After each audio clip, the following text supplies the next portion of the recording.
Rules Committee will come to order, and thank you very much for joining us today. I recognize that today we're here to consider H.R. 1900, the Natural Gas Pipeline Permitting Reform Act of 2013. As the Rules Committee heard yesterday, our country has seen an incredible increase in our natural gas production due to innovative technologies such as hydraulic fracking, and as a result, millions of Americans are beginning to rely on natural gas as a primary and wonderful alternative to electricity, heating, and even transportation at a cost-effective price. However, recent natural gas boom and subsequent increase in demand has forced our natural gas pipelines to their capacity. And as a result of that, therefore, an attempt to ensure that every American can enjoy the benefit of clean, affordable natural gas, the United States needs to invest in critical pipeline infrastructure. The legislation before us today will promote the safe and efficient construction of natural gas pipelines by removing unnecessary bureaucratic delays. By the way, these pipes that are in the ground are inspected and regularly looked at, and having newer pipelines is in the best interest of all of us. And they need to be constructed now. Specifically, H.R. 1900 requires the Federal Energy Regulatory Commission to approve or deny pipeline permit applications within 12 months. And I want to be clear, this legislation does not require that the Commission approve every single permit, just that they make a decision in a timely and appropriate manner. And unfortunately, as we have seen with different pipelines and when you deal with energy in this country, this administration drags their feet and makes things as difficult as they can because, in fact, they want gasoline prices to do what they have done, and that is double since the President has been in office. Pipelines are safe, pipelines are efficient, and pipelines are a cost-effective way to transport natural gas. Today, roughly 97% of all natural gas in the United States is transported via our nation's pipeline system. Congress should act. That is why we're here today, to make sure that we have the ability to be prepared not only for this amount of natural gas that's coming out of the ground, but also to ensure in new fields that we're able to effectively utilize this in a cost-effective way. So I want to thank my colleagues for joining us today. I look forward to their testimony. I note that we have several birthdays and things, but I want to first yield, if I can, to the gentleman from Texas, Dr. Burgess. Thank you, Mr. Chairman. I just wanted to let the committee know we are joined today by Carrie Johnson from Tampa, Florida, who is with the American College of Physician Executives, and for reasons unclear to me, she's been following me around all day. Great. Welcome. We're delighted that you're here. Would you put your hand up? There you are. Thank you very much. You'll notice that your favorite member of the Rules Committee was in the hot seat earlier in the week. I wish you'd been here to watch him. He was really great. Neil, go ahead and stand up. Neil, happy birthday. I don't know whether you're turning 21 or 22, but hearty congratulations. Celebrating birthdays around this place is as much fun as it used to be, so happy birthday, Neil, very, very much. Today we have a former member of the committee, a gentlewoman from Tampa, Florida, and a strong advocate on behalf of her party. I'm sorry that she left the committee. I still see her on a regular basis, but one of my favorite tridelts, and I want to thank the gentlewoman, Kathy Castor, for being with us. And it is great to have you. I've seen you several times and encouraged you back, but today you took up our invitation. And also welcome, also from the Energy and Commerce Committee, the gentleman from Kansas, Mike Pompeo. Mike Pompeo is brand new to this effort, and I think his first time to be at the Rules Committee, Mike. So Godspeed. We'll be nice about this today, but if you have anything in writing that you'd like to enter into the record, please let us know without objection. We'll do that for both of you. And Mike, then always please remember that microphone's there for a reason, and we appreciate you being here very much, both of you very much. And the gentleman from Kansas is now recognized. Great. Thank you, Chairman Sessions and Ranking Member Slaughter, for allowing me to testify on H.R. 1900. As you said, Mr. Chairman, natural gas production is an all-time high domestically. It's incredibly important that we get this from places we're finding this, places like Kansas, but without high-density populations, to places where there's real demand centers. In the state of Florida and the Northeast, we've got to make sure we have the capacity to move this product to the right spots to make it useful. The Energy Policy Act of 2005 made an early attempt at improving the gas pipeline process, and it required FERC to act as the lead agency. In using the authority given under EPAC, FERC required all permitting agencies to complete the reviews no later than 90 days after FERC's notice of environmental review was complete. We've seen in a recent report by the INGA Foundation, which surveyed pipeline operators, found that increasing delays of 180 days or more were happening all too frequently. We can make common sense reforms to the permitting process that go a long way in giving certainty to the capital providers who allow these pipelines to ultimately be built. The point on getting environmental review right is very important. You talked about that. Nothing in this legislation takes away any authority from any permitting agency, and nothing in this legislation amends or limits in any existing environmental statute. It doesn't touch NEPA, it doesn't touch the Clean Air Act, it doesn't touch the Clean Water Act or any other provision related to environmental review. Mr. Chairman, one of the obvious benefits of going through regular order in the House is that we had the opportunity for all the stakeholders on all sides of this issue to make suggestions for improving the bill. H.R. 1900 is no different from that, in that after hearing specific concerns from FERC, we revised this legislation. The Energy and Commerce Committee adopted a complete substitute amendment during the markup. As a result, the legislation only applies now to projects that go through the FERC pre-filing process, something that FERC thought very important. And an extensive review of that pre-filing process gives 8 months for applications even before the clock now begins to run. We learned, too, from FERC and other witnesses the pre-filing process has been successful. It keeps all the stakeholders, state and local governments, federal agencies, property owners, all informed as the project moves along. So we think that the timeline that is set out in H.R. 1900 gives everybody a fair chance to state their case, to express their concerns in a full and fair and complete pre-filing process. FERC also had concern about when that clock would start. We revised the timing of this to accommodate what Commissioner Moeller desired. So we changed that start time to reflect that when FERC receives a complete and ready to process application, and then and only then will we begin to start the clock for the deadline for the completion and approval or disapproval of a particular natural gas pipeline permit. And finally, the revised H.R. 1900 allows for an agency charged with issuing an interstate natural gas pipeline permit to proffer conditions on the proposed permit for a period of 30 days, even after the permit goes into effect, provided those conditions are consistent with the final environmental review document. This would allow agencies even more input to place additional environmental conditions on the permit, addressing a concern that agencies could potentially be shut out of any process after the permit was put into effect. I think these were reasonable changes that strengthen the bill and address issues highlighted by all of the various stakeholders, as well as from members on both sides of the aisle. It does not require a rush to judgment by any agency. On the contrary, between the FERC pre-filing process, FERC consideration of the certificate, and agency actions, we are now talking about a 2-year timeline for full review of a permitting application.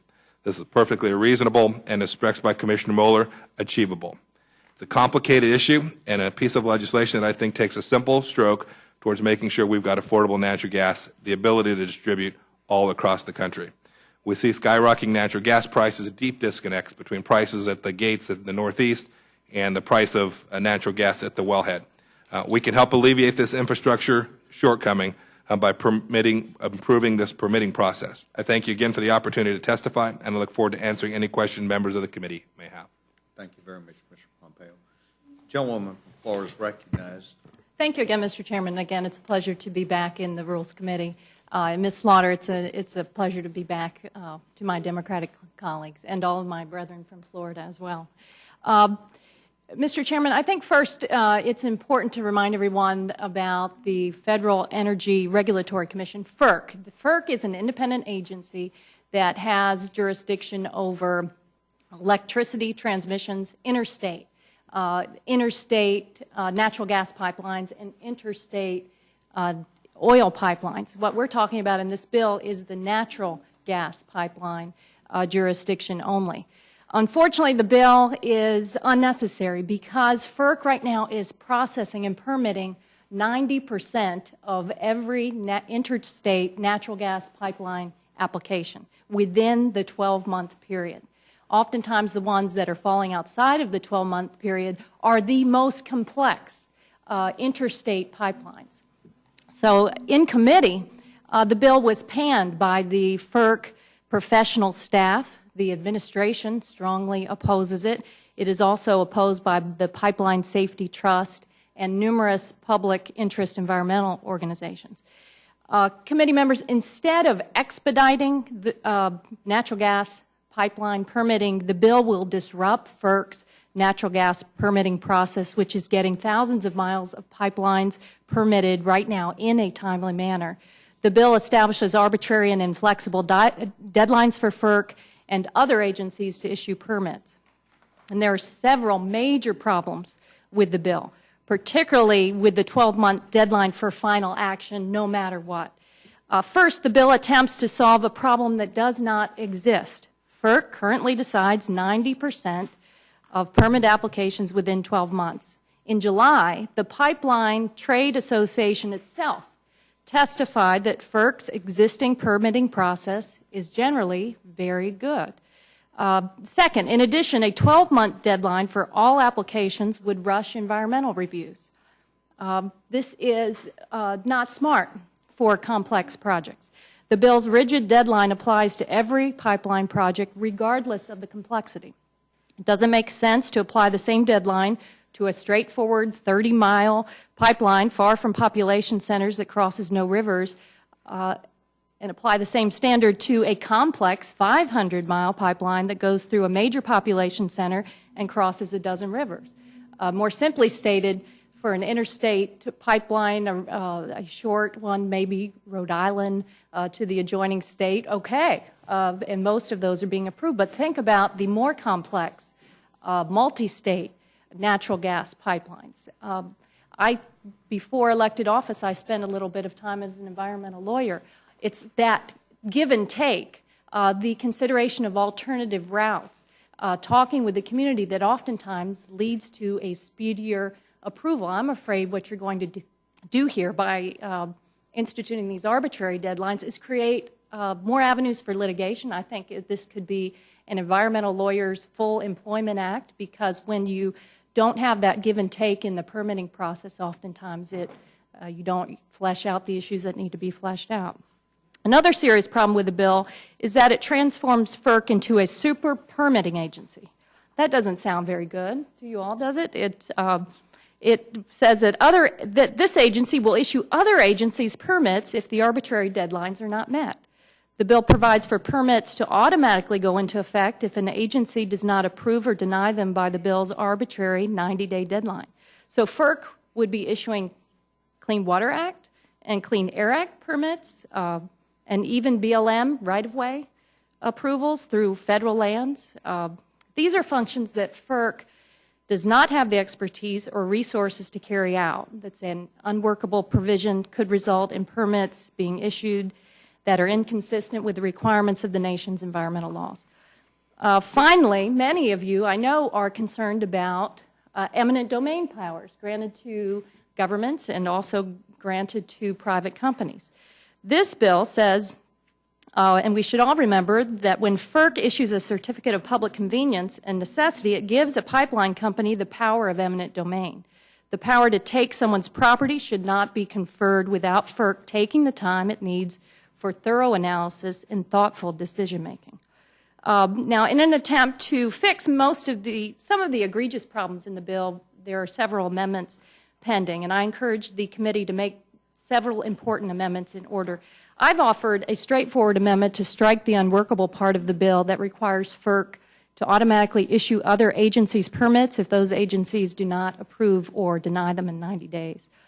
Mr. Tonko has an amendment that would address a real problem related to interstate natural gas pipelines, methane leaks. It states that an application will not be considered complete for the purposes of starting the clock on the new deadlines unless the application includes sufficient information to demonstrate that the pipeline project will utilize available design systems and practices to minimize methane emissions to the extent practical. Now, if we're going to make changes to the natural gas pipeline permitting process, we should also talk more about talk about more than the deadlines. We should take common sense steps to minimize methane emissions and address climate change as well. Now, Mr. Dingell's amendment replaces the bill's problematic provisions with a directive to GAO to examine the permitting process with a specific focus on delays. But remember, 90% of all interstate natural gas pipelines are being permitted within 1 year already. But Mr. Dingell says, okay, if there are any hitches from the other 10% that don't make the 1 year, we'll have GAO determine if there are problems with delays and identify potential solutions to any such problems. We should get the facts and fully understand the permitting process before we make changes that could have serious unintended consequences. And Ms. Spears' amendment ensures that FERC adequately considers and responds to the concerns of affected communities. Members should have the opportunities to debate these amendments. And Mr. Chairman, I have also filed a couple of amendments relating to flood insurance. It's simply a reminder to the leaders on this committee that the number of legislative days is very short. And we have a critical problem all across the country with the inadequate implementation of the flood insurance law that went into effect last year, the Biggert-Waters bill. It's simply a request for this committee to continue to raise the issue with House leadership. I'm heartened by the fact that my colleagues from Florida have been tremendous leaders on this issue. Mr. Nugent has been very outspoken on behalf of his constituents, the businesses, and the people that live in his district. Mr. Webster also understands this issue very well. The entire Florida delegation. Mr. Hastings also comes from a district that is being impacted by unreasonable rate hikes, and it's just to say it will be very difficult to go home for the holidays if there is not a fix made to flood insurance, this flawed flood insurance implementation. So thank you very much for the opportunity to present on the bill, and I was honored to be here with my colleague from Kansas. Thank you very much. Thank you very much. A gentleman from Kansas is very fired up about being here, and I think what you've talked about is common sense. I'm not surprised that the administration has just said no. No, they'll veto this bill as it's presented, which doesn't surprise me at all. I recall that I think that their arguments might make sense if they weren't holding this up as the administration's idea because of their insistence to stop energy exploration in this country. As example, XL Pipeline. That's taken years. So I think what you're doing, Mr. Pompeo, to put a timeline, you didn't tell them what the answer would be. You said, tell me yes or tell me no. And I think that should be a goal that everybody should work for. And I think you giving FERC that outline means that they would be holding up progress that would be made on behalf of the American people to ensure that we had natural gas pipelines available. Me personally, I'd like to see them be available to the Northeast, where they use an extensive amount of very destructive home heating fuel to fuel tens of millions of homes in the Northeast. And if they would like to make things environmentally better for people, including air quality, that they would take on this attribute of clean, cheaper natural gas. But, we don't want to tell people what they have to do. But I think holding up the options that would be available for environmentally sensitive fuels like energy, natural gas, would be good. So the question I have to you is, I didn't hear you mention the word jobs. Is this a jobs bill also? Thanks for the question. Anytime you can reduce the cost of inputs for manufacturers, for transportation, things that move products around the United States, you're creating an enormous capacity for jobs.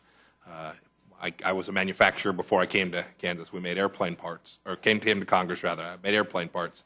An enormous piece of the cost was energy inputs into the cost of the aluminum that was manufactured and forged mostly in the Northeast, the transportation for that product down to Kansas, to the extent that energy piece of the cost of those goods permitted me to compete around the globe to sell my products. we could hire more folks. Sometimes it was 2, sometimes it was 10.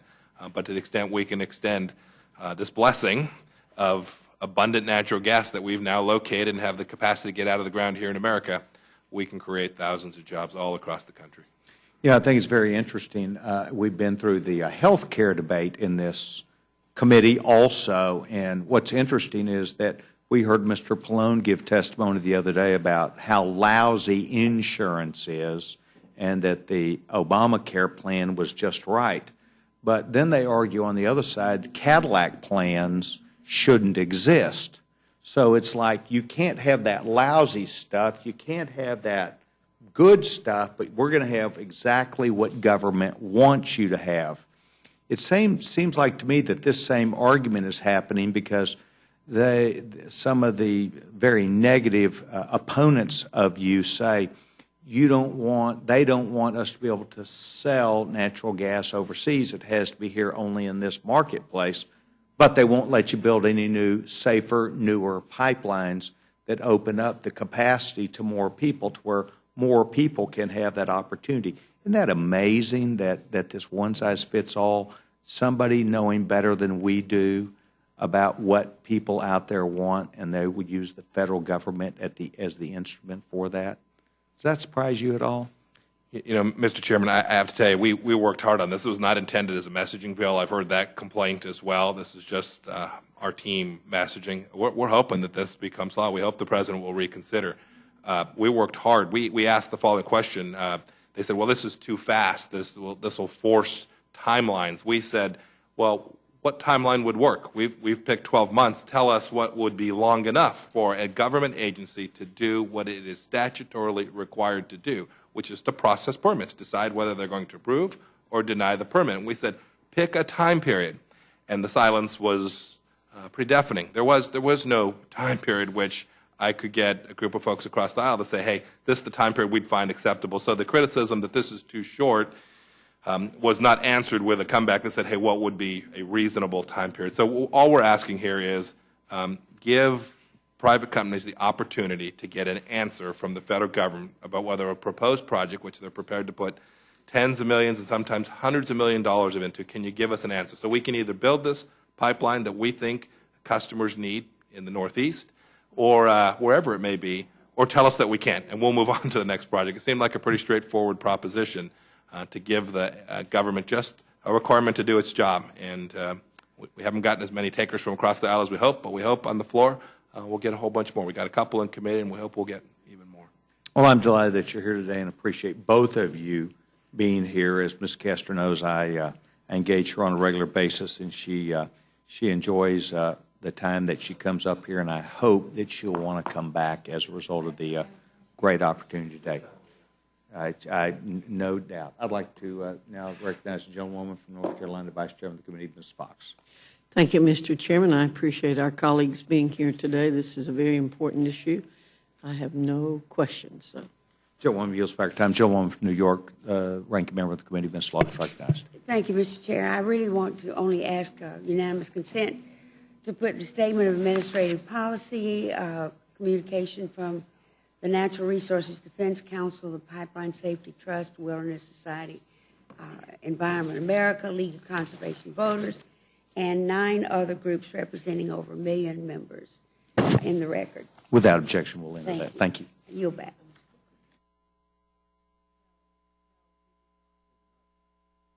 Gentleman yields back her time. Thank you very much. The gentleman from Utah is recognized.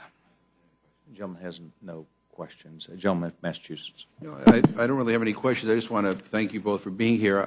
I do want to say that, as Ms. Castro pointed out, that this bill attempts to solve a problem that does not exist. I mean, 90% first approval rating is 90% within 12 months of the projects are approved.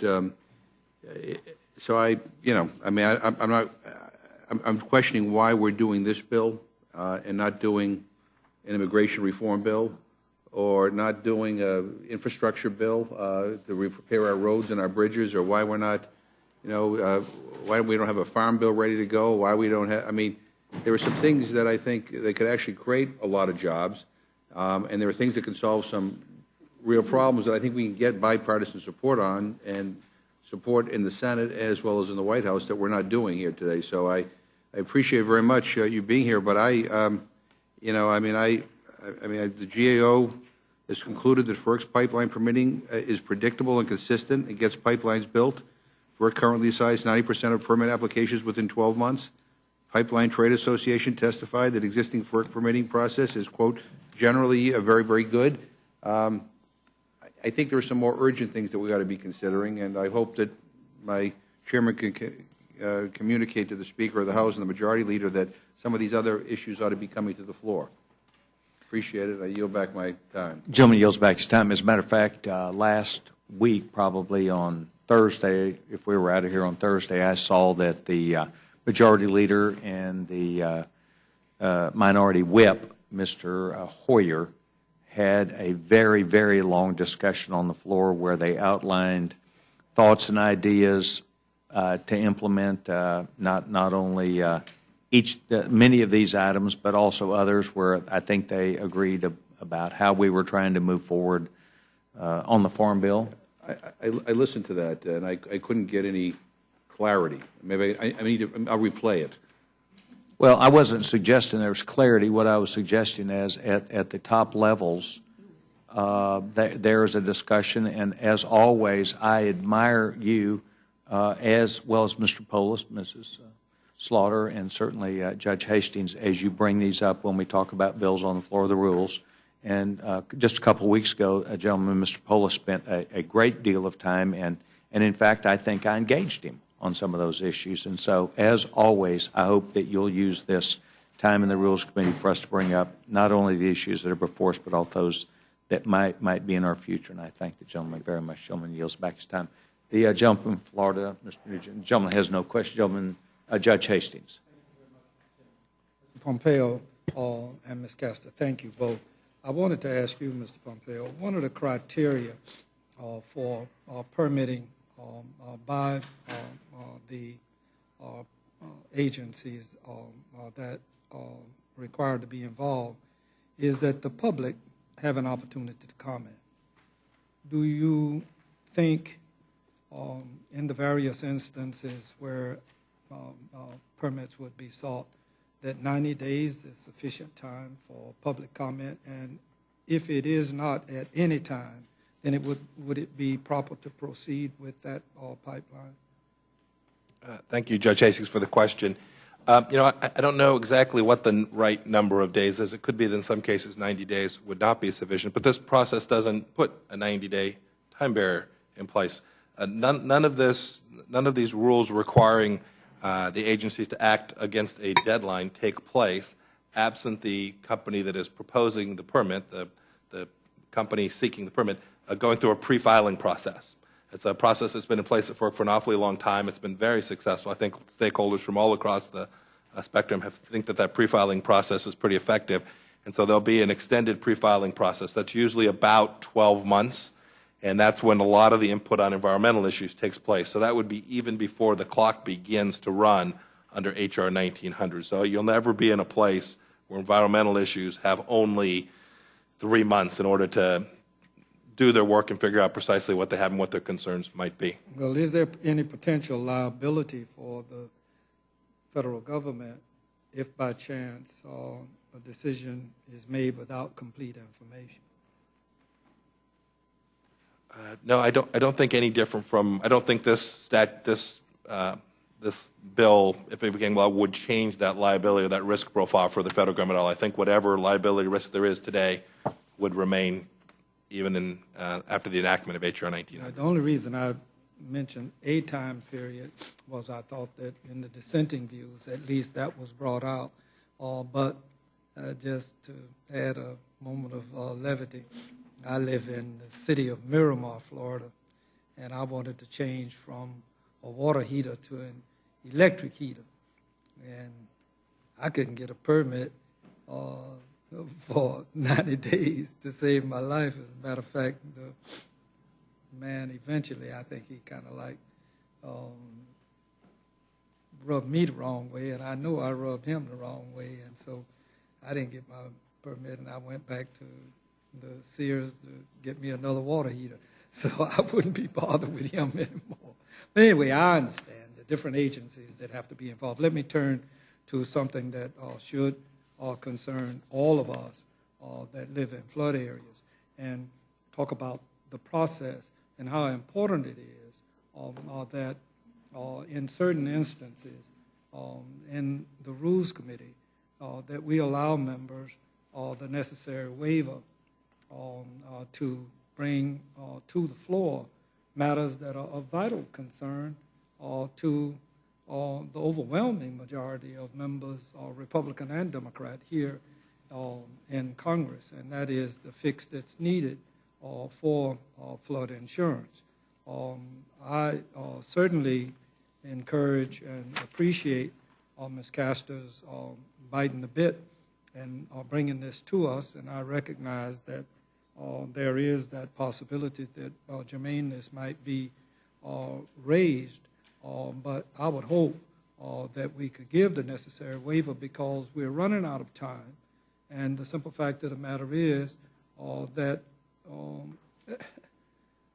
today, for example, with no offense to leadership or anybody, but when you have something like this that's lingering, and flood insurance is going to cost people a lot of money, that if we were to do what we are required, it would not cost them, then it just seems to me that this ought to be among the highest priorities. So not only on this vehicle, but any other vehicle that we bring up here, I would encourage Ms. Castor or others, or I may take it upon myself. For example, my colleague who is the co-chair of the Florida delegation with me reminded me how important it was for me to try to make sure that Florida members come to our Thursday meeting, and the subject is on flood insurance. And I know that the work of Mr. Nugent on this matter, and I don't think any of the Florida delegation, as a matter of fact, I think that there are 16 of us that are on the measure. It's important, Mr. Chairman, and if not this vehicle, then if you can, help us find another one so that we can have the leadership put this on the floor and do what's vital to fix it. I might add, I challenge the Senate to act as well. And while I don't call the White House at all for anything, I would break my rule if you allow a waiver for Ms. Castor's measure, and I'll bet you Ms. Castor and I'll enlist Ms. Slaughter and everybody else to call over to the White House and say, well, you know, they added flood insurance measure to Mr. Pompey's bill, and we would need you to reconsider that veto threat.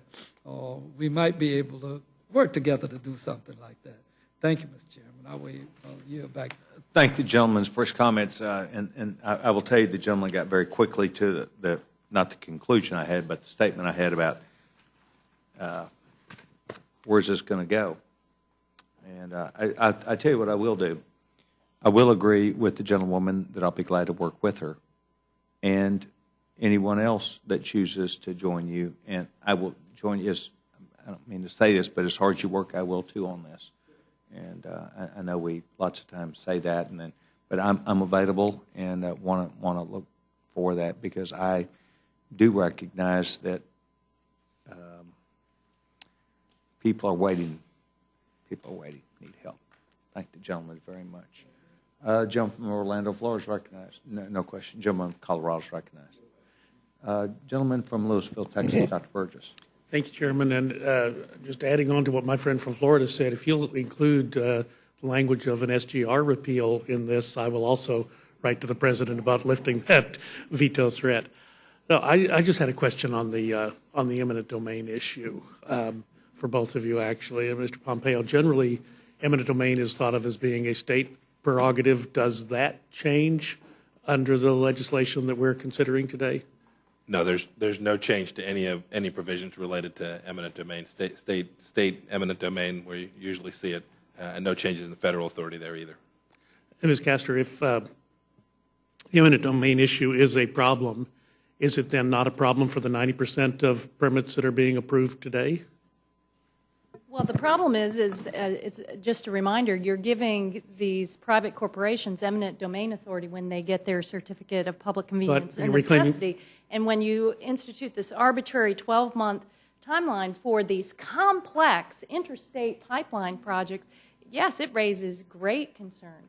Maybe not at quite as much for the 20-mile pipeline, but 500-mile pipeline to give a reclaiming my time for just very briefly. I know we want to move along on this, but your statement was that 90% of these applications are being approved.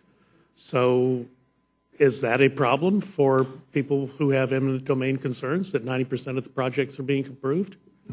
No, typically, the 90%, and the administration statement also corrects me. I misspoke. It's 92% of all of the interstate natural gas pipelines that are approved within 1 year. Usually the ones that are over 12 months are the very complex pipelines where you need the interaction of different agencies, the people we represent at home, various business interests and landowners, and that's why, yes, it's just a reminder that you're giving the eminent domain power to that private corporation, and at the same time, an arbitrary 12-month deadline. And again, reclaiming my time, Mr. Pompeo, am I missing something here? If 92%, I stand correct, if 92% of these projects are being approved, then what is the issue with eminent domain? If it's a problem? Yeah, no, it would be, I think your point is it would be the same problem. Yeah, exactly. With or without the passage of the statute, it's identical. I might say this too. I haven't corrected it, but the 90% number that we've heard thrown around and it's appeared here,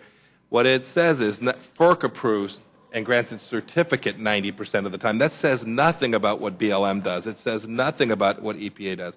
It is wholly misleading to think that folks who are applying for pipeline permits 90% of the time are getting resolution within the window.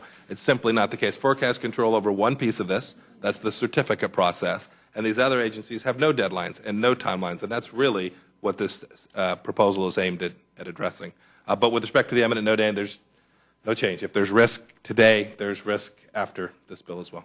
Very well. Thank you, Mr. Chairman, for the clarification. I'll yield back. Thank you very much. You know, as we all live in glass houses, and of course we know Mrs. Castor's here trying to appropriately do things that are on the right side of helping people, and yet her statement says, I'm here today to raise awareness and express grave concerns over the failure to implement National Flood Insurance Program in a reasonable and fair way. That interesting? That's what you're here trying to do, too. You're trying to put some parameters around things to where they're done in a reasonable and fair way, and I think that that's the purpose of what you're trying to do on your own bill, as opposed to maybe how the federal government viewed the National Flood Insurance Program. So very interesting how we all end up in need of things for not only our own communities, perhaps in this case a wider community, the state of Florida and perhaps others, but also people that want to have more natural gas and trying to do it in a cost-effective way with new piping. Thank you very much. I appreciate both of you being here today. And as always, I know you'll make sure that whatever you had in writing you'll make available to our awesome stenographer who is here today. But more importantly, I hope that you will know that the way that you present yourself to this committee with speaking about things in a factual basis and trying to help us work through things, bringing things to our attention is vitally important to the life of this committee, and I thank you very much. You're both excused. I see, is there anyone else, Mr. French, that would wish to? I see no one else that is prepared to have any testimony, so the hearing portion of H.R. 1900 is now closed. Then Chairman will be in receipt of a motion by the gentlewoman, Vice Chairman of the committee, Mrs. Fox. Mr. Chairman, I move the committee grant H.R. 1900, the Natural Gas Pipeline Permitting Reform Act, a structured rule. The rule provides 1 hour general debate equally divided and controlled by the chair and ranking minority member of the Committee on Energy and Commerce. The rule waives all points of order against consideration of the bill.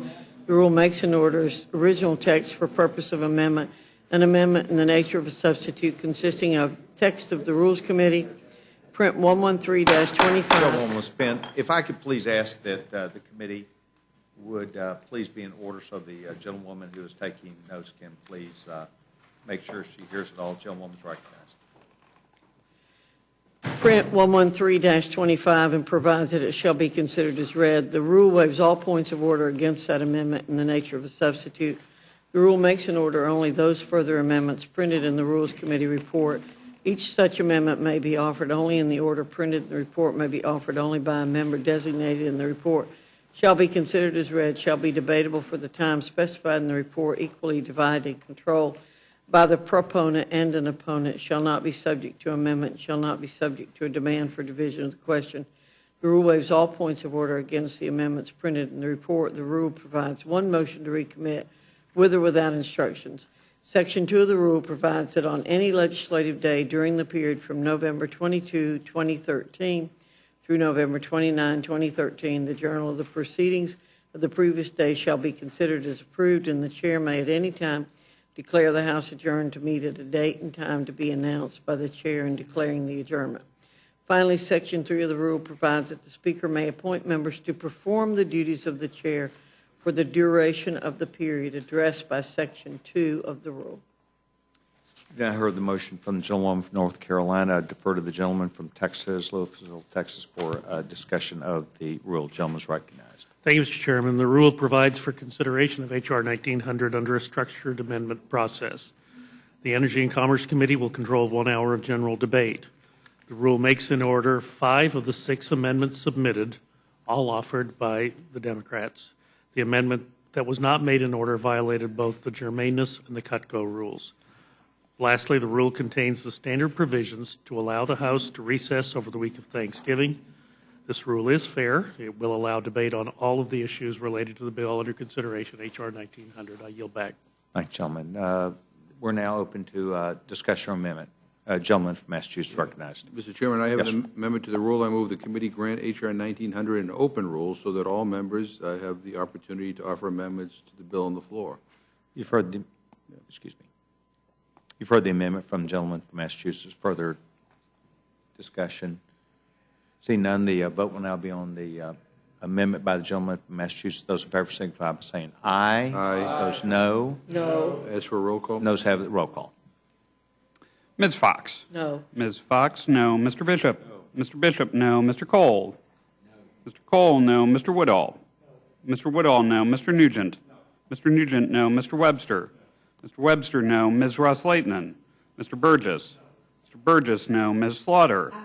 Ms. Slaughter, aye. Mr. McGovern? Aye. Mr. McGovern, aye. Mr. Hastings? Aye. Mr. Hastings, aye. Mr. Polis? Aye. Mr. Polis, aye. Mr. Chairman? No. Mr. Chairman, no. Clerk will report. 4 yeas, 8 nays. Motion's not the amendment's not agreed to. Further amendment or discussion? Before we vote, I would like to reiterate that I am available to members of the committee that would like to discuss what the gentlewoman said, and I will entertain any discussion that anyone would like to engage with me. I don't know really where this is. I've not been engaged before today. I was aware of this, but I am available and would be pleased to engage with you. Thank you very much. The vote will now be on the motion from the gentlewoman from North Carolina. Those in favor signify by saying aye. Those opposed, no. No. The ayes have it. The ayes have it. Roll call.